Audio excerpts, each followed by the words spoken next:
Japanese aircraft carrier, Shokaku. The Second World War ushered in a new era of technological advances, especially in the realm of naval combat.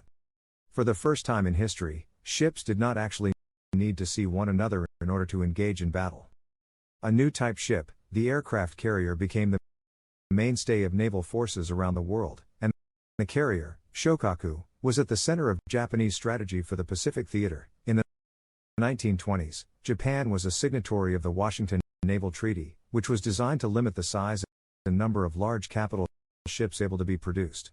As Imperial Japan adopted more expansionist policies, it could no longer abide by the restriction the treaty put in place, and in 1936, Japan left the treaty. That year, plans were drawn up for the first of a series of new aircraft carriers, which built upon lessons from earlier ships.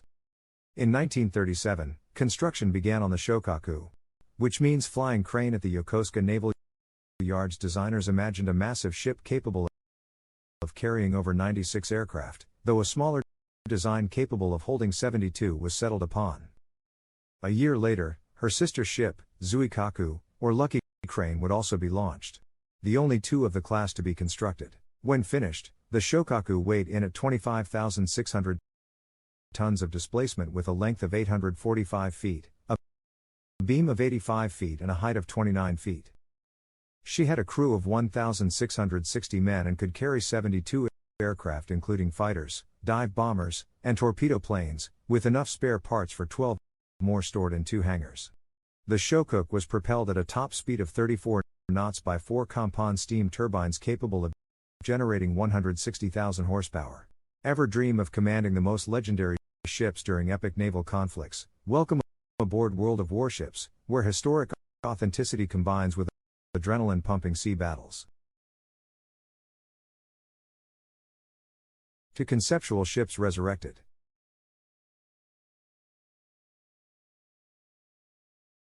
Every month brings new ships, nations, skins, and even entire new categories of vessels. It's like navigating a whole new ocean every month. The graphics are so realistic sometimes I feel like I'm actually sailing. The visuals are jaw-dropping with hyper-realistic water and changing weather conditions. You might just forget you're not actually on the Seven. The community is alive and buzzing. Dive into in-game missions, tune into live streams, engage in forums and Discord channels, or even compete in tournaments. We're not just playing. We're a bona fide community. Catch us and the Sea Patrol clan on our server sailing towards victory. What's your battle plan? Whether you're at the helm of destroyers, cruisers, battleships, carriers, subs, the strategy is yours to create. Unlock your naval arsenal with the code Warships. You'll get yourself a free ship after 15 clashes, 500 to balloons, a whopping 2 million credits and a 7-day premium account among other perks. Are you ready to set sail? Click on the link below and embark on an unmatched maritime journey with World of Warships till we meet on the open water future Adros. With a full fuel load of 3,500 tons, it had an operational range of 77,100 nautical miles, while maintaining a cruising speed of 17 knots. The Shokaku was armed with 8 twin mounts of 5-inch guns, as well as 36, 25mm anti-aircraft cannons. This number would expand to 96, 25mm cannons in 1944. Other protection came in the form of 6.5 inches of armor plating at the water line, around 5 inches around machinery areas, and the decks were protected by 4 inches of armor. The flight deck, however, was made from wood. After years of construction, the Shokaku was commissioned on August 8, 1941. After a brief shakedown cruise, the Shokaku joined the Carrier Division 5. Part of the task force under the overall command of Admiral Yamamoto. Training began for the planned attack on American naval installations at the Hawaiian outpost of Pearl Harbor. On December 7, 1941, aircraft from the Shokaku, as well as 5 other carriers, attacked Pearl Harbor. Sending out 2 waves, the Shokaku's air group lost a single dive bomber during the attack.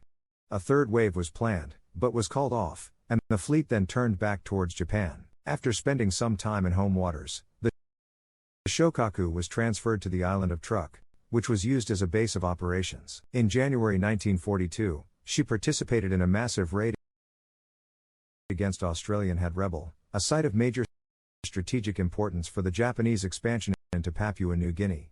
After this raid, an American carrier group was detected operating near the Marshall Islands, and the Shokaku along with another carrier set off in pursuit, though the American flotilla was able to escape.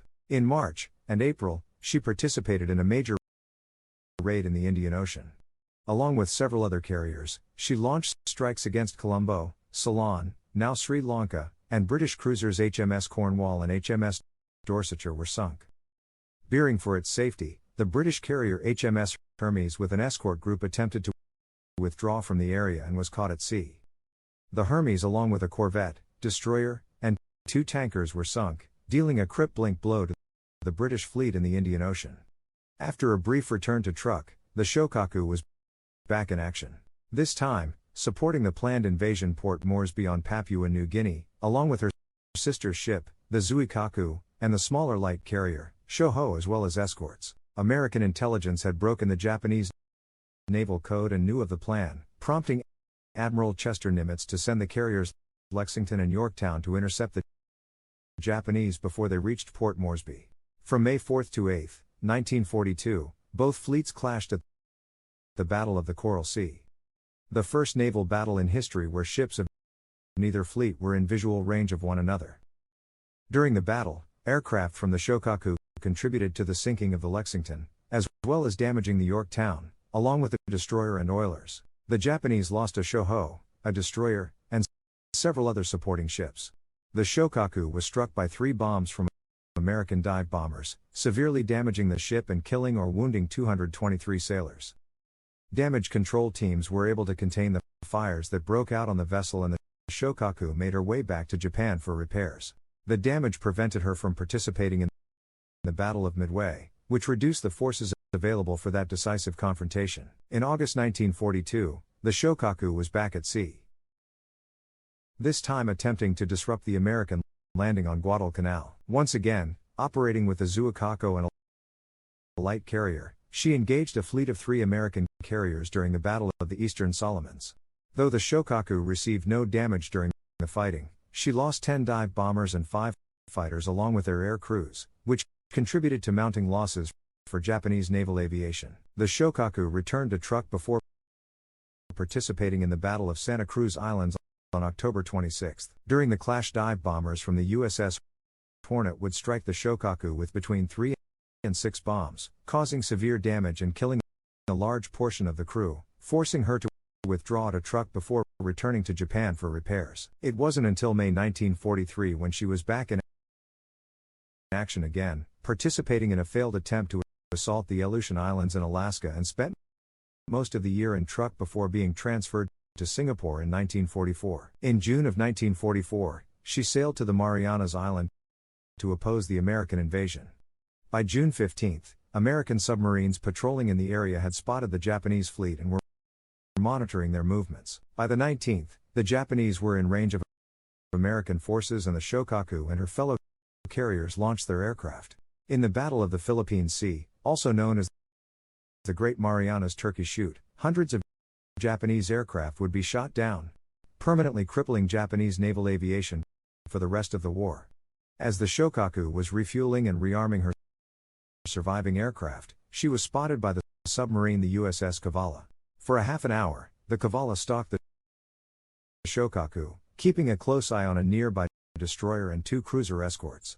Once the way was clear, the submarine launched a spread of 6 torpedoes at a range of 1,200 yards. Lookouts on the Shokaku called out a warning, and her commander, Captain Hiroshi Matsubara, ordered evasive action, but it was too late. 3 or 4 of the torpedoes struck the ship on the starboard side, forward, and the midships. While the Kavala made her escape, pursued by Japanese destroyers, the Kokaku's crew tried to repair the damage. In spite of their experience, the damage control parties were unable to control the spreading flames, which were accelerating due to the aviation fuel that was on deck. Torpedoes and bombs began to explode, and the ship began to list to starboard as she took on water, particularly in the starboard boiler rooms. With more ammunition exploding, power went out, meaning the pumps that bailed out water failed to operate. With the Shokaku dead in the water, firefighters resorted to bucket brigades to douse the flames, to no avail. After 3 hours, the flames were spreading out of control, with fires leaping from the elevators onto the flight deck, and the order was given to abandon ship. Before they could leave, however, a series of explosions caused major flooding of the bow, sending her stern skyward, causing some crew to slide into the still burning hangar deck, while others were thrown overboard into the oil-laden water. Captain Matsubara and 570 survivors were picked up by escorting cruisers and destroyers, while the Shokaku and 1,272 of her crew sank to their final resting place on the bottom of the Pacific Ocean. The loss of the Shokaku and her experienced crew were a devastating blow to the Japanese war effort. In her short service, she represented the pinnacle of Japanese naval strength, and her loss symbolic of Japanese fortunes in the war.